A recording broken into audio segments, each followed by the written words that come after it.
Les damos un cordial saludo, una bienvenida para todos nuestros oyentes y seguidores de nuestras redes sociales y por supuesto de esta su emisora Buscuenti Radio, donde estás, no es el final, hoy es lunes, estamos iniciando semana. Bueno, seguimos continuando con nuestra programación, pues vamos con la presencia de Yolanda y Silvia en su segmento Buscando un Cambio. Así es que les damos la bienvenida, ¿cómo estamos hoy? Bueno, hola oyentes, ¿cómo están? Un nuevo lunes para encontrarnos y aprender algo más. Esperamos que se encuentren bien, que dispongan de este tiempito para poder escuchar algo diferente para aplicar a nuestras vidas. Hola, buenos días, oyentes de Radio Busco en Ti. Una mañana más para compartir con ustedes, un placer enorme para nosotros, un privilegio estar aquí una vez más, un nuevo lunes. Y bueno, para reflexionar una vez más sobre la historia de una vida real, de vida real. Somos parte de Psicología Cristiana, así que nada, es un placer poder compartir una historia más, un lunes más. Así que gracias por estar con nosotros. Bueno, hoy vamos a trabajar y a comentar un poquito la historia de Rose. Rose llega al consultorio con 36 años, era una mujer delgada, muy bien presentada, o sea, tenía un tinte de una persona fina, y hablando con ella, o sea, cuenta que cuando era pequeña vino desde Francia con sus padres a la Argentina. O sea que, digamos, Rose era francesa. Y ellos se instalaron en Bahía Blanca, es una localidad que está a 700 kilómetros de la capital federal. Acá nosotros estamos en Argentina, o sea, de 700 kilómetros de la ciudad de Buenos Aires. O sea, vamos a decir, ese lugar es un lugar de campo. Ella estaba en la estancia con sus papás, de día trabajaba en una mercería en el pueblo, y a ella le gustaba mucho la vida de campo. Ella contaba que le gustaba andar a caballo, disfrutar de ese tiempo en ese lugar. También le gustaba mucho charlar con su papá. De hecho, o sea, al ver, digamos, su relato, se pudo notar que había un acercamiento y una idolatría hacia su papá, ¿no? Por cuestiones de un accidente, su mamá comienza a buscar una iglesia, y así después ellos como familia empiezan a congregarse. Y contando un poco más la historia de Rose, ella en una convención que se hizo entre iglesias, ella viaja a la provincia de Buenos Aires y ahí se conoce con Adolfo. Adolfo era un joven de unos 40 años que trabajaba en una multinacional, que vivía para su trabajo y, o sea, en la casa de su abuela. Y allí ellos se conocen. Cuando Rose conoce a Adolfo, ella tenía 30 años. Ella tenía 3 hermanos más que ya no estaban con sus padres, solo ella, digamos, quedaba en la casa. De hecho, digamos, ya se pensaba como que, digamos, estaba un poquito atrasada, venía, ¿no? Porque, o sea, en ese entonces, o sea, una joven de 30 años ya debería estar casada y hasta haber tenido algún hijo, ¿no? Entonces esto era, digamos, algo que también le pesaría a Rose a esa altura de la edad. Y ella cuenta que cuando ella conoce a Adolfo, ellos, o sea, entablan una charla y deciden volver a verse. Con lo cual, digamos, él viaja, digamos, a la ciudad donde ella vivía, en realidad, digamos, a la ciudad de este lugar que dijimos, Bahía Blanca, hacen un picnic y charlan de la vida, de lo que les gusta, de lo que no les gusta, y Adolfo se sentía muy rejuvenecido por tener a su lado tan bella mujer y sobre todo tan joven. Era 10 años menor Rose que Adolfo. Pero claro, los dos convinieron de que estaban un poquito apurados por formar familia, porque ellos también pensaban tener hijos y se veían con una edad ya, digamos, avanzada. Y dice que ellos hablaban entre ellos, decían, no, nosotros queremos hijos porque no queremos ser como los abuelos de nuestros hijos, ¿no? O sea, como que ellos pensaban un poco todo esto de querer formar una familia y, o sea, no esperar tanto tiempo. Fue así que se casaron. Y, o sea, Rose se viene a vivir a la capital federal, donde Adolfo tenía su casa, que en realidad era la casa que él había heredado de su abuela, porque él había sido criado por su abuela por haber quedado huérfano de muy niño. Y esa casa era una casa, digamos, de una persona mayor que había que hacerle arreglos, ponerla linda, ¿no? Y Rose se puso la casa al hombro y dijo, bueno, vamos a comprar muebles, vamos a arreglarla, vamos a hacer todas las cosas posibles para poner bella esa casa, ¿no? A lo cual Adolfo estaba totalmente de acuerdo. Y fue así que en un tiempo, en 6 meses, Rose había dejado la casa en perfecto estado, se sentía cómoda en ese lugar, pero, o sea, no tenía nada más que hacer. Y ahí empezó a pensar y a decir, ¿qué es lo que pasa? Yo me quiero volver a mi casa, esta ciudad no me gusta, no hice amigos, empezó a ir de una iglesia a otra porque quería buscar dónde congregarse y nada le gustaba, ninguna iglesia le caía bien, nada hacía que ella se sintiera cómoda en esos lugares. Pero la verdad es que para Adolfo, o sea, esto era un tanto importante pensar qué pasó con mi esposa si estaba todo bien, ¿no? De hecho, como nosotros estábamos, yo les estaba contando, ellos tenían la idea de que Rose quedara embarazada y tener un hijo lo más pronto posible. Hasta ahora nada de eso pasaba. Entonces también para ella esto eran todos temas que, o sea, la frustraban.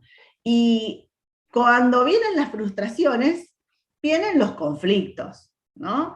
Y acá empezaron los conflictos con esta pareja. Entonces, Rose decide hacer una consulta, porque el pastor de la iglesia donde al final estaban yendo, les aconseja hacer, digamos, una consulta. Y bueno, vamos a ver, Silvia, qué pasó con esa consulta, qué fue lo que Rose contó ahí, ¿no? ¿Qué le estaba pasando? Sí, sí. Antes quiero añadir un par de cositas que me venían en la mente de lo que venías contando, Yoli, que bueno, qué difícil esto, ¿no? Porque ella fue a vivir a bueno, el desarraigo. Ella se vino de Bahía Blanca a Capital Federal, a una ciudad que no conocía. Imagínense ustedes de venir de provincia a capital, es un desarraigo muy importante y más en una ciudad que uno no conoce, como dijo Yoli, con mucha gente que no conocía prácticamente a nadie y extrañando un montón a su familia. Por eso en un momento dijo, me quiero volver a mi casa, me quiero volver al campo, a la estancia, a estar con mi papá, que lo obtenía en un lugar de ideal, porque acá no tengo nada que hacer. Y como contó Yoli, pasaron unos meses, puso muy linda su casa, pero todo esto se terminó, claro, ya estaba todo hecho y no sabía qué más hacer. Por eso de entrar en un estadio de queja. Ella empezó a quejarse de todo, empezó a quejarse obviamente con su marido porque no tenía otra persona con quién quejarse y a demandar y estar en una situación de desánimo constante, porque bueno, tenía proyectos, como dijiste, Yoli, a largo plazo, tener hijos, ¿no? Pero bueno, no es tan automático, eso lleva su tiempo, ¿no? Cada organismo, cada cuerpo es distinto, y bueno, y a veces se lleva un tiempo, se hace tardar. Pero el tema es que Rose no tenía un proyecto a corto plazo, no tenía sueños, no tenía nada más proyectado. Y eso hizo que, bueno, su desánimo se instalara y, bueno, y empezara la queja con su esposo, ¿no? Y a llorar y estar mal y estar desconforme absolutamente de todo. Por más que había trabajado un montón en esa casa, poniéndola en condiciones, ella no se habituaba a su nuevo hogar, a su nueva ciudad, ¿no? A esta nueva etapa de su matrimonio, que bueno, lejos de su familia, y eso lo afectó un montón. Por eso, como dijo Yoli, ella fue a una iglesia y le recomendaron hacer una consulta terapéutica. Cuando llegó por primera vez a esa primera consulta, la terapeuta se dio cuenta de algunas cuestiones que ella estaba viviendo, como por ejemplo algunas obsesiones con respecto a la higiene, a la limpieza, porque se negó a saludar con un beso, ¿no? Le dio la mano al psicólogo. Entonces, como que eh, traen muchísimos interrogantes eso, qué es lo que le estaba pasando. Y obviamente, evidentemente, muchas cuestiones se dispararon en este tiempo que la llevaron a, bueno, a obsesionarse con algunas cosas, a ser quejona, a quejarse constantemente con su esposo, a tener un estado de desánimo constante. Se dispararon muchísimas cosas. En la primera sesión fue muy difícil, fue dura, complicada para el terapeuta, porque ella estaba muy, pero muy ansiosa, pero en la siguiente sesión ella empezó a cambiar de actitud y reconocer que tenía un problema y que iba a empezar a cambiar y que necesitaba ayuda, pero sugirió que invite también a aunque sea por una vez, a su esposo que pueda asistir a una sesión para, bueno, para poder conversar algunos temas que le tenían que ver con los dos. Según ella, el esposo la maltrataba verbalmente. Después de sus quejas, ¿no? Ella se quejaba y su esposo la maltrataba verbalmente. Entonces empezaron a buscar y a trabajar sobre estos temas, ¿no, Yoli? Y también sobre sexualidad, ¿no es cierto? Sí, porque justamente al notar que ya, o sea, cada vez que se comunicaban, lo hacían, digamos, de forma violenta, ustedes imagínense que tal vez Adolfo estaba muy cansado de todos los reclamos, de todas las cosas que ella le decía, y de hecho, o sea, con queja y con llanto, ¿no? Y esto no justifica, no, para nada la violencia, ¿no? La violencia verbal, pero pensemos también que estaban en una situación como muy compleja. Y entonces el terapeuta, o sea, suponiendo la situación matrimonial, les hace la consulta. ¿Y qué pasa con el tema de la relación íntima de la pareja? Y de hecho, claro, hacía mucho tiempo que no estaban teniendo relaciones sexuales. Y a lo que, digamos, también era como una profecía autocumplida, podríamos decir, para Rose. ¿Por qué? Porque ella quería tener hijos, pero si no tenía relaciones sexuales, eso no se iba a poder lograr. Y ella empezaba a pensar en el fracaso de su matrimonio, ¿no? Qué importante es esto de poder hablarlo, ¿no? Porque en la consulta ella trajo todo este malestar, toda esta carga, ¿no? Y ver cómo se podía solucionar o buscarle otra forma, digamos, entre ambos, porque Adolfo no tenía ningún problema en ir a la consulta con el terapeuta. De hecho, o sea, como decíamos, ¿no? Ella no conocía nada en esta gran ciudad, digamos, no se movía solo sino en el auto con Adolfo, o sea, él la tenía que llevar y traer para todos lados, ella no tomaba colectivos, o sea, digamos, con el hecho de que no conocía a nadie, y también decía que, digamos, la ciudad era sucia, que los colectivos eran sucios y que ella no iba a tocar nada, ¿no? O sea, esto que decía un poco Silvia, ¿no? O sea, entró como a obsesionarse con algunas cuestiones, ¿no? Pero de fondo había otra cosa. Entonces el terapeuta empieza a indagar, digamos, con ellos, ¿no? O sea, ella, digamos, se queja de que, digamos, él la maltrata verbalmente, ¿no? Y Adolfo dice, sí, pero, o sea, ella es demandante todo el tiempo. Entonces la terapeuta dijo, bueno, vamos a hacer una cosa. Para poder trabajar con ustedes necesito que cada uno, o sea, Rose, vos vamos a hacer un ejercicio en donde vos vas a anotar 2 pedidos, vamos a decir, no pedidos, sino 2 actos de violencia, digamos, que hayan sucedido, digamos, acá, digamos, en la semana o en este último tiempo. Y bueno, y vos, Adolfo, lo que vas a hacer, vas a anotar 2 pedidos de demanda que Rose te haya hecho, ¿no? Y charlando, digamos, sobre todos estos temas,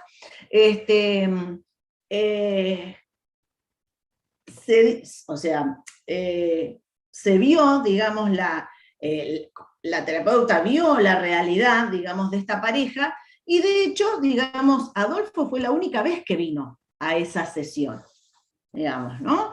Después el trabajo fue con Rose, ¿no?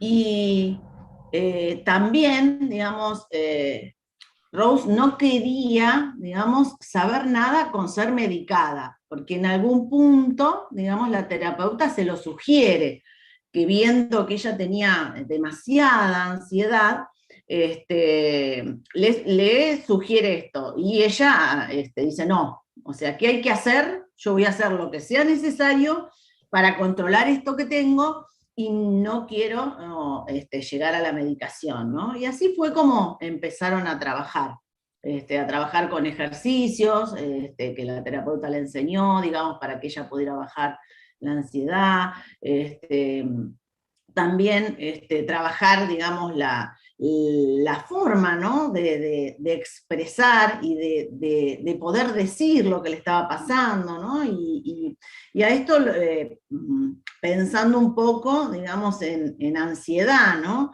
Esa preocupación, ese miedo, digamos, ¿no? Que se torna intenso, o sea, excesivo, continuo, ¿no?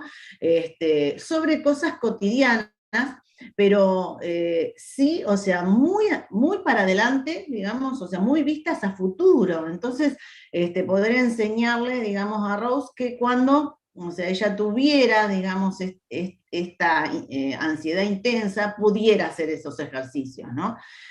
Porque de hecho todos sabemos que si estos síntomas no se controlan, digamos, ¿no? O sea, traen después problemas en lo biológico, o sea, traen enfermedades, y de hecho, digamos, seguramente Rose, cuando estaba demasiado ansiosa, seguramente tenía palpitaciones, sudoración, ahogos, o sea, todos estos síntomas que trae, digamos, un ataque de ansiedad. No sé si Silvia, si querés agregar algo con respecto a esto de la ansiedad, ¿no? Sí, qué importante lo que había dicho la terapeuta de poder medicar, porque en ciertos casos sí es necesario, sí es importante cuando el terapeuta puede evaluar si es necesario la medicación o no.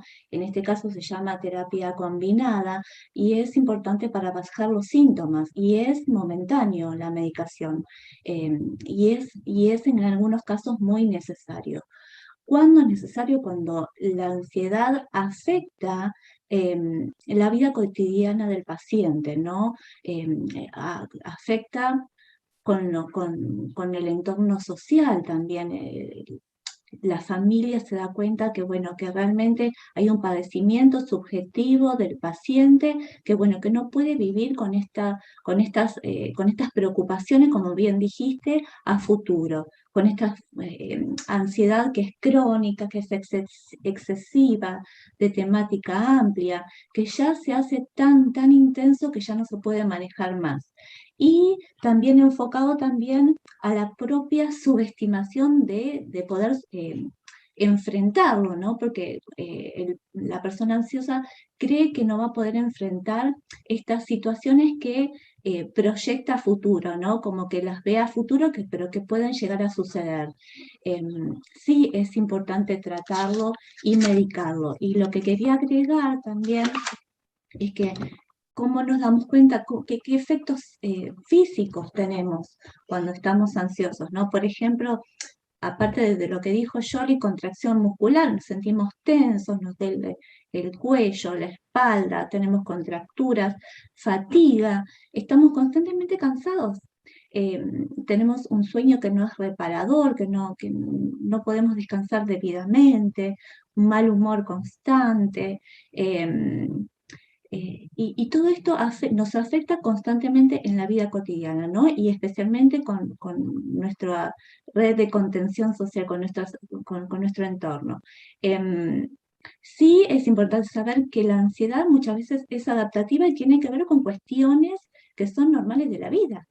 Por ejemplo, ante una emoción muy linda, por ejemplo, el casamiento de un hijo o una hija, bueno, uno va a tener ansiedad. Y bueno, y eso es esperable y se puede decir que es normal y adaptativo. Pero cuando se dispara y nos afecta muchísimo en nuestra vida cotidiana, sí, hay que tratarlo y bueno, y es súper necesario. Tenemos que saber que las preocupaciones siempre van a estar en nuestra mente, es algo normal y no podemos evitarlo, no lo podemos suprimir, pero cuando escalan a un nivel que ya nos afecta demasiado, bueno, es importante tratar. Y así lo hizo Rose, ¿no? La terapeuta le dio un montón de tips que tenían que ver con una buena respiración. Muchas veces se aconseja también hacer ejercicio físico, enfocarnos a realizar actividades que nos den placer, por ejemplo, algún hobby. Bueno, reenfocar nuestra atención a otras cosas, reevaluar los pensamientos, ¿no? Darles poder pensarlos mejor, ¿no? Y nos vamos a dar cuenta que, bueno, que estamos sobreevaluando las situaciones de peligro. Son un montón de cuestiones que hay que tratar para que, bueno, que esa ansiedad baje y podamos sentirnos mejor. ¿No, Yoli? Sí, pensaba, ¿no? O sea, todos, digamos, tenemos ansiedad, ¿no? O sea, pero bueno, o sea, ¿cuándo busco ayuda? ¿No? O sea, ya Silvia lo dijo, ¿no? Cuando la intensidad es cada vez mayor y cuando, vamos a decir, los síntomas aparecen, o sea, cada vez, digamos, más fuertes, ¿no? Tal vez me pasaba, bueno, de vez en cuando, y ahora me doy cuenta que todas las semanas o a veces varios días. Entonces ahí es donde debo prestar atención y buscar ayuda, ¿no? Hablamos también, digamos, con respecto al tema de Rose, ¿no? O sea, ¿por qué nosotras dijimos al principio que el tema era ansiedad y conflicto? ¿No? Porque en realidad, digamos, la ansiedad, o sea, nos puede llevar, digamos, al conflicto. ¿Por qué? Y porque nosotros no estamos bien, entonces estamos tensos, Silvia decía de mal humor, ¿no? Y se generan cuestiones con el entorno. Si bien, digamos, en este caso Rose tenía solo a su esposo, pero la verdad que, digamos, cuando él llegaba de su trabajo, o sea, sus demandas eran tantas, que se daba el conflicto entre ellos, ¿no? De hecho, o sea, Rose en algún punto llegó a mencionar que ella a veces, o sea, de tan enojada que estaba, de tan frustrada que estaba, llegaba por ahí algún episodio de ira, ¿no?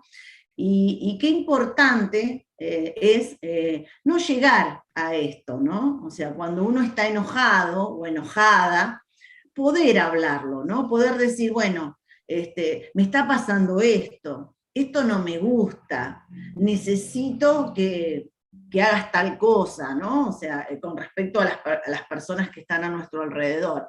Porque muchas veces las personas que están cercanos, o sea, nuestra familia, no saben qué es lo que nos está pasando, no entienden por qué estamos de mal humor, por qué estamos cansados, por qué no queremos hablar, por qué no podemos dormir, no entienden. Entonces poder decirlo, ¿por qué? Porque cuando, digamos, mi enojo, digamos, se alimenta, se retroalimenta, digamos, en mi interior, paso a la ira, ¿no? Y lo grave de la ira, ¿no? O sea, es el tema de que yo ya no lo puedo controlar. ¿Por qué no lo puedo controlar? Ustedes habrán escuchado, digamos, que hay un dicho que dice, no te hagas mala sangre, ¿no? Bueno, ese dicho es bien real. ¿Por qué? Porque cuando nosotros estamos enojados, y de hecho, si ya llegamos a la ira, la composición química de nuestra sangre cambia.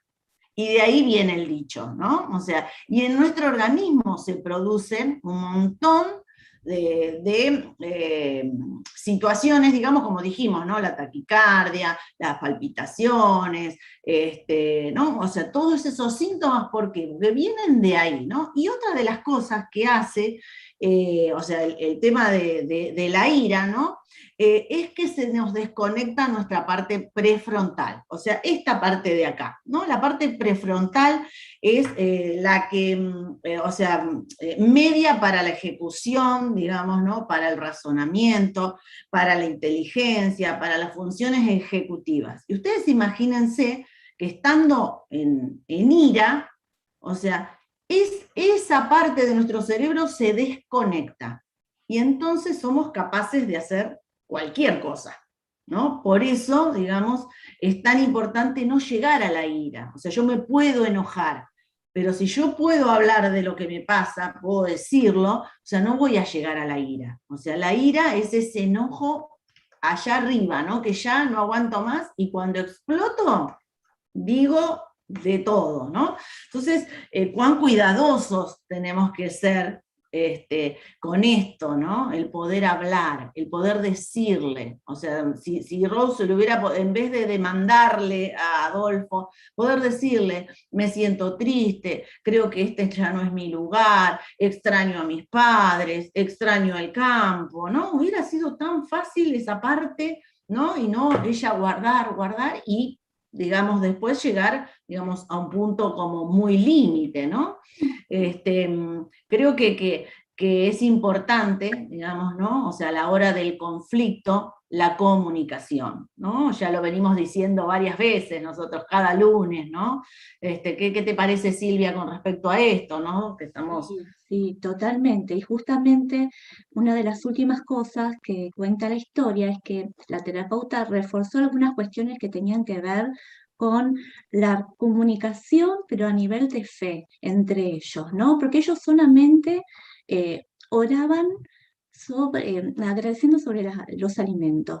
Bueno, se apuntó a trabajar también con cuestiones que tengan que ver de orar juntos, ¿no? ¿Qué mejor forma de comunicarse entre matrimonios, forma de unirse entre ellos que poder orar juntos, tener lecturas devocionales? O sea que también se trabajó en la parte espiritual fortaleciendo esa área, que es súper importante.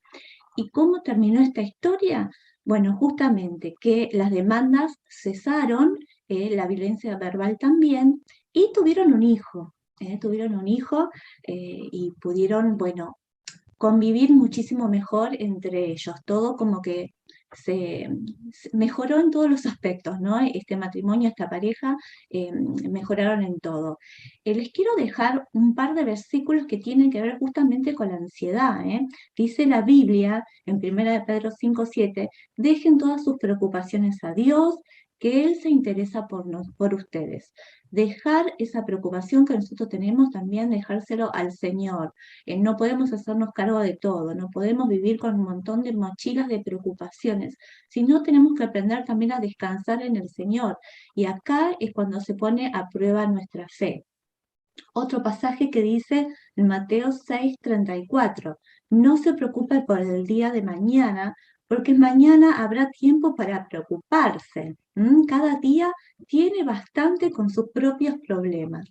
¿Para qué adelantarnos, no? Si cada día ya tiene su propio afán. Así que empecemos a poner a prueba nuestra fe, a poner en marcha nuestra fe y dejar nuestras ansiedades y nuestras preocupaciones al Señor. Fin de la historia. Una historia que, bueno, que terminó con un final feliz, ¿no? Les quiero recordar que esta historia y otras más están en el libro acá de la doctora Ana Keleshian, Divino Diván, que es de donde estamos sacando todas las historias de diván, de consultorio, que lo pueden adquirir a través de Amazon. Y recordamos que nos pueden encontrar a través de Facebook, Psicología Cristiana. Somos Psicología Cristiana. Así que bueno, gracias por estar con nosotros, gracias por compartir esta hermosa mañana, esta nueva mañana, y nos vemos, Dios mediante, el lunes que viene. Gracias por acompañarnos. Yoli, ¿querés despedirte también? Sí, nos despedimos hasta la próxima, el próximo encuentro, el próximo lunes, y diciéndote, no esperes en hacer una consulta si escuchaste algo de lo que dijimos que te está pasando, aunque sea para preguntar, digamos, si está dentro de la normalidad o no. Así que cualquier cosa nos pueden consultar, ¿sí? Escriban y les estaremos respondiendo. Así que bueno, nos vemos, Dios los bendiga y una buena semana.